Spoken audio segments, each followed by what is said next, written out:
Hello and welcome to my video. Today I will be presenting to you my CS50 final project called CSH.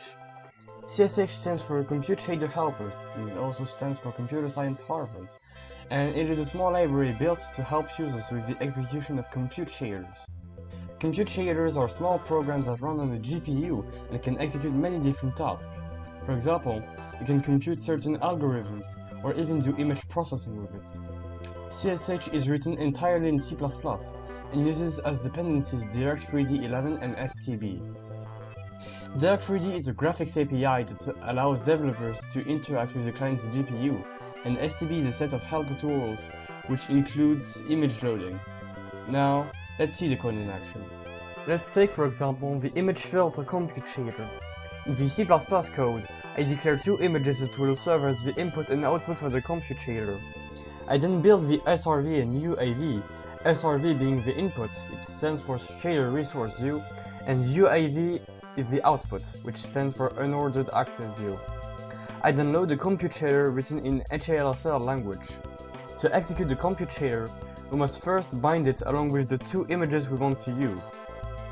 We then dispatch the execution of the compute shader on different numbers of GPU threads. After its dispatch, we unbind the resources in the compute shader as well. We then write the output image to a file and delete all the allocated resources. Now for the compute shader. We first declare an input image and an output image. The main function must be declared with a specific number of threads of execution. We declare two variables representing the width and the height of the input image and fetch the dimensions using an HLSL function. To prevent the compute shader from writing out of the image bounds, we check if the dispatch thread ID is higher or equal than the width or the height of the image. We can now declare the position of the pixel we want to write using the dispatch thread ID I mentioned earlier. In this example, the dispatch thread ID's X and Y attributes represent a pixel position contained in the image dimensions. Using the magic of week 4 of CS50, we then apply a magnificent sepia filter and output the RGBA color to the image. With this explained, we can now apply a sepia filter to any image in only a second. That is the strength of using compute shaders.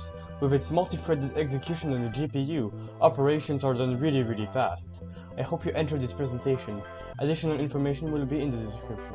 Goodbye.